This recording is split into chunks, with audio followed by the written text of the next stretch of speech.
নমস্কার বন্ধুরা, welcome to Gurukul study centre. My dear student, আশা করি প্রত্যেকেই খুব ভালো আছো। তো চলো, তোমরা থাম্বনেল দেখে আজকে বুঝতে পেরে গেছো যে মোটর ভেহিকেল ইন্সপেক্টর এই রিক্রুটমেন্ট সম্পর্কে আজকে আমি কথা বলবো। তো চলো সরাসরি শুরু করার আগে বলবো, যারা একদম আমাদের ইউটিউব চ্যানেলে নতুন তারা আমাদের এই ইউটিউব চ্যানেলটা অবশ্যই সাবস্ক্রাইব করবে এবং বন্ধুদের মধ্যে ভিডিওটা প্রচুর পরিমাণে শেয়ার করে দাও, যারা সত্যিকারেই মোটর ভেহিকেল ইন্সপেক্টরের এক্সাম দিতে ইচ্ছুক আছে। হ্যাঁ, টোটাল ডিটেলসে আজকে আমি বিষয়টা বলবো। এর আগে একটা ভিডিও দিয়েছিলাম, তো এটা একদম নতুনদের জন্য, যারা নতুন হয়ে থাকবে তারা এই ভিডিওটাকে মন দিয়ে শোনো, তাদের ক্ষেত্রে কিন্তু খুব উপকারী একটা ভিডিও। তো চলো, আমাদের বিশেষ করে যে ইন্ডিকেটিভ ভ্যাকেন্সি পিএসসি থেকে এসেছিল তার মধ্যে কিন্তু মোটর, তোমরা জানো যে ভ্যাকেন্সিটার ইন্ডিকেটিভ যে অ্যাডভার্টাইজমেন্টটা এসেছিলো সেটা হচ্ছে 31/12/2024, তাই তো? অর্থাৎ ডিসেম্বর মাসের লাস্টে এই ভ্যাকেন্সিটা এসেছিলো। সেদিক থেকে জানুয়ারি, ফেব্রুয়ারি, মার্চের আজকে মিডিল হয়ে গেলেও প্রায় 2.5 মাস হয়ে গেছে, তাহলে কিন্তু অ্যাডভার্টাইজমেন্টের কোনো কিন্তু নোটিশ নেই। তাই তোমরা অনেকেই আমাকে বারবার ফোন করছো, স্যার এই এক্সামটা হতে এখনও কত সময় লাগবে? দেখো, এটুকু আমি বলতে পারি, ইন্ডিকেটিভ ভ্যাকেন্সি যত এসেছিল তার কিন্তু কোনোটারই অ্যাডভার্টাইজমেন্ট কিন্তু এখনও পর্যন্ত হয়নি। তাই বলা যায় যে এই ভ্যাকেন্সিগুলো যে ইন্ডিকেটিভ অ্যাডভার্টাইজমেন্ট এসেছিলো সেগুলো একটু সময় লাগবে। তাই তোমরা প্রস্তুতির ক্ষেত্রে কিন্তু কেউ খামতি করবে না। এখানে আমি যেটা বলেছিলাম যে এলটিজি আর এসটিজি, এটা হয়তো তোমাদের নতুন মনে হতে পারে যারা একদম নতুন আছো, যে লং টার্ম গোল আর শর্ট টার্ম গোল। বিশেষ করে এই যারা মোটর ভেহিকেল ইন্সপেক্টরে যারা পরীক্ষার প্রস্তুতি নিচ্ছ তারা কিন্তু শর্ট টার্ম গোলের কথাই চিন্তা করো। কারণ আমি কি বলবো যে এটা কিন্তু খুব যে বেশি দিন ডিলে হবে তা কিন্তু নয়। বিশেষ করে এগুলো পিএসসির মতো নয় যে 8 বছর, 10 বছর, 12 বছর বা কখনো 6 বছর পর ভ্যাকেন্সি আসবে। যেহেতু একটা ইন্ডিকেটিভ ভ্যাকেন্সি এসেছে তাই যে কোনো মুহূর্তে কিন্তু একটা অ্যাডভার্টাইজমেন্ট চলে আসবে। অ্যাডভার্টাইজমেন্ট এসে গেলে তার প্রসেস কিন্তু খুব একটা ডিলে হবে না, কারণ এখানে হিউজ পরিমাণ যে স্টুডেন্ট সেটা কিন্তু নয়। কারণ তোমরা জানো যে এটা একটা হেভি ভেহিকেল লাইসেন্সের একটা ব্যাপার থাকে এবং তার উপরে একটা এক্সপিরিয়েন্স থাকে। তাহলে দুটো জিনিস যেহেতু স্পেসিফিক হয়ে যাচ্ছে তাই এখানে কিন্তু তোমার ক্যান্ডিডেট অনেকটাই কিন্তু কমে যাবে।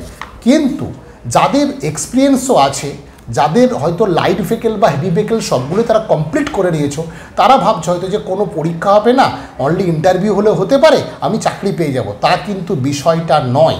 যতই হোক গতবারের সাথে এবারে কিন্তু মেলাবে না। প্রত্যেকটা পরীক্ষার তুমি যদি দেখো তথ্য, আগের বারের কাট অফ কি পরের বারের কাট অফের সাথে মেলে, আগের বারের রুল কি পরের বারের রুলের সাথে মেলে।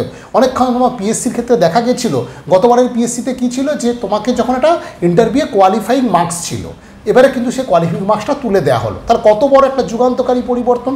তাই আমি বলবো যে এই যে সিলেবাসটা, এক্সাম প্যাটার্ন এবং সিলেবাস যেটা আপ টু ডেট, তোমরা যেটা রিজনিং অ্যাপটিটিউডে 20 নম্বর আছে, জিকেতে 20 নম্বর, ইংলিশ 20 নম্বর, অর্থাৎ এই যে 60 নম্বর এটাই কিন্তু হতে চলেছে মাস্টার মাইন্ড।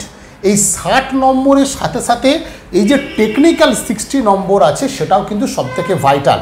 তাই সেক্ষেত্রে 60-60-120 এটা হতেই পারে যে রেলে যেইর মতো হয়ে গেল, টেকনিক্যালটা 100 নম্বর করে দিল। যদি মনে হয় স্টুডেন্টের সংখ্যা অনেকটা বেড়ে গেল, সেক্ষেত্রে টেকনিক্যাল 100 নম্বর করতেই পারে। তাই আমরা কি করেছি, গুরুকুল স্টাডি সেন্টারে তোমরা যারা অলরেডি প্রিপারেশান বহুজন স্টার্ট করে দিয়েছে এবং তোমরা যারা নতুন তাদের ক্ষেত্রে আমি বলবো টেকনিক্যালটা শুধুমাত্র দুটো সাবজেক্টের উপর দাঁড়িয়ে থেকে প্রিপারেশান নিলে হবে না।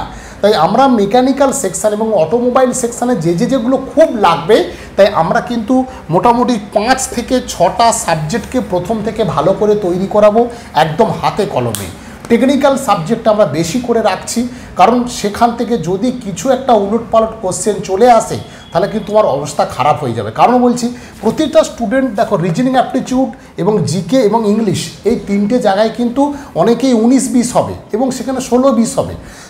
কিন্তু যারা টেকনিক্যাল বেস আছো, টেকনিক্যাল যাদের ভালো, তারা যদি টেকনিক্যালের কোশ্চেনের লেভেল চেঞ্জ হয়ে যায় সেক্ষেত্রে তোমার ক্ষতি কিন্তু প্রচণ্ড হয়ে যাবে। তাই আমি বলবো টেকনিক্যাল, আমাদের টেকনিক্যালে যেসব স্বনামধন্য শিক্ষকরা আছে, তোমরা এর আগে আমি প্রচুর স্যারের নাম আমি কিন্তু বলে দিয়েছি এবং এখানে আমি তোমাদের একটা লিস্ট করে নিয়েছি।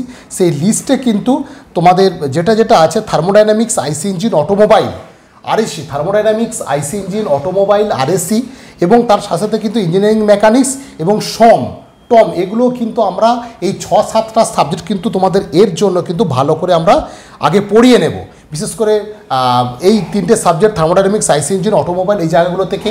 এবং বেসিক্যালি যদি দেখা যায় যদি এই জায়গাগুলো থেকে ম্যাথ রিলেটেড ছোটো ছোটো ম্যাথও চলে আসতে পারে, তাই একদম কিন্তু যেন কেউ না ভাবো যে আমার কাছে আমার এক্সপিরিয়েন্স আছে, আমার কাছে লাইসেন্স আছে মানে আমি চাকরিটা পেয়ে গেলাম, তা কিন্তু নয়। আমাদের গুরুকুল স্টাডি সেন্টার এটা প্রত্যেক রবিবার একদম 5 থেকে 6.5 ঘন্টা প্রায় এখানে এই সিস্টেমে কিন্তু আমরা পড়াচ্ছি। তোমাদের যদি কারো লাগে অবশ্যই এই নম্বরে কিন্তু ফোন করে নিও, ঠিক আছে? তো এই হচ্ছে বিষয়। আরেকটা কথা, যেটা কিন্তু এজটা 39 বছর আছে, যারা SC ST আছে তাদের কিন্তু অনেকটাই ছাড় আছে। তাই শেষ মুহূর্তে কিন্তু একটা বিশাল ভ্যাকেন্সি এই কারণেই বলছি। হয়তো তুমি বলবে যে স্যার 5,000 10,000 কি, তা নয় কিন্তু যে ভ্যাকেন্সি আছে সেটা একটা এই ধরনের ভ্যাকেন্সিতে পিএসসির এই ধরনের পরীক্ষাতে যে ভ্যাকেন্সি সেটা কিন্তু সত্যিই খুব ভালো ভ্যাকেন্সি। অন্তত কেএমসির থেকে একটা ইন্ডিকেটিভ কেএমসির থেকে কিন্তু বেশি ভ্যাকেন্সি আছে। কেএমসি যদি পার্ট হিসেবে যখন মেকানিক্যাল, ইলেকট্রিক্যাল, সিভিলেরটা বাদ দাও, সিভিলে তো একটু বেশি বেরোয়, মেকানিক্যাল ইলেকট্রিক্যালে যে ভ্যাকেন্সি বেরোয় তার থেকে কিন্তু তোমার মোটর ভেহিকেল ইন্সপেক্টর কিন্তু ভ্যাকেন্সির সংখ্যা অনেকটাই বেশি। তাই যারা প্রস্তুতি নিচ্ছ একদম শেষ মুহূর্তে যাদের এজ আছে তারা কিন্তু একদম কেউ এটা হেলায় হারাবে না। সত্যিকারের প্রিপারেশান যদি নিতে চাই একদম আমরা সেইভাবে মোস্ট এক্সপেন্সিভ এখানে executive engineer, assistant engineer, junior ইঞ্জিনিয়াররা, সাবস্টেশন ইঞ্জিনিয়াররা সমস্ত স্যারেরা এসে কিন্তু এই প্রিপারেশানটা দিচ্ছেন। এবং তার সাথে বলবো নন টেকনিক্যালটাও কিন্তু তোমরা প্রস্তুতিটা নাও, আমরা স্টাডি মেটেরিয়াল দেবো, সেগুলো কিন্তু প্রস্তুতি নাও, সেগুলো কিন্তু পড়ে আসো। কারণ জিকে দেখে মনে হচ্ছে সহজ, কিন্তু তা না। কারেন্ট অ্যাফেয়ার্স রিলেটেড প্রশ্ন তোমাদের পড়বে, এখন থেকে নোট করতে হবে সেটা কীভাবে, সেটা আমাদের স্যারেরা যারা এক্সপিরিয়েন্স তারা সবাই বলে দিচ্ছে এবং আমরা বলে দিচ্ছি। ইংলিশটার ক্লাস আমরা অল্প অল্প করে শুরু করে দিয়েছি, তোমরা কিন্তু এই ক্লাসগুলোকে ফলো করো, ঠিক আছে? এবং যারা অ্যাডভান্স মোডে চাইছো তাদের কিন্তু অনলাইন ক্লাসেরও ব্যবস্থা আছে। তাই তোমরা অবশ্যই যোগাযোগ করে নাও, টাইমটা নষ্ট করবে না, কারণ 2.5 মাস অলরেডি অতিক্রান্ত। দেখতে দেখতে কিন্তু খুব তাড়াতাড়ি হয়তো অ্যাডভার্টাইজমেন্ট বেরিয়ে যাবে। অ্যাডভার্টাইজমেন্ট বেরিয়ে গেলে কিন্তু পরীক্ষা হবেই এবং সেটা কিন্তু খুব একটা সময় হাতে থাকবে না। তাই আমি বলবো এই প্রস্তুতিটা কিন্তু খুব তাড়াতাড়ি নাও। টেকনিক্যালে যে 60 নম্বর আছে শুধু 60 নম্বর বলে ভাববে না, এটাকে তোমরা কিন্তু বাইচান্স যদি 100 নম্বর হয়ে যায় তখন কিন্তু আর খেই খুঁজে পাবে না। তাই আগে থেকে প্রস্তুতি নাও এবং সেটা কিন্তু একদম ধরে ধরে ডেসক্রিপটিভ এবং অবজেক্টিভ প্রত্যেকটার ক্ষেত্রে কিন্তু নোট নাও, ঠিক আছে? এবং এমভিআইয়ের যে কোশ্চেন ছিল, পুরনো কোশ্চেন, সেগুলো আমাদের কাছে আছে। এই কোশ্চেনগুলোও কিন্তু আমরা তোমাদের টোটালি প্রোভাইড করে দেবো এবং সেগুলো পুরোটা ফুল সলিউশন কিন্তু করাবো, ঠিক আছে? এবং এর সাথে সাথে টেকনিক্যাল অ্যাসিস্ট্যান্ট এবং ট্রান্সপোর্ট অফিসার বলে একটা পোস্ট বেরোয়, সেটাও কিন্তু আমরা বলেছি এর আগে পুরোনো ভিডিওতে, তোমরা দেখে নেবে। যদি কারো জানতে হয় সেটা আবার আমি একবার বলে দেবো। তো এই দুটো প্রিপারেশান একসাথেই হয়ে যাবে, তাই সেটা কিন্তু সেই সুযোগটা নাও।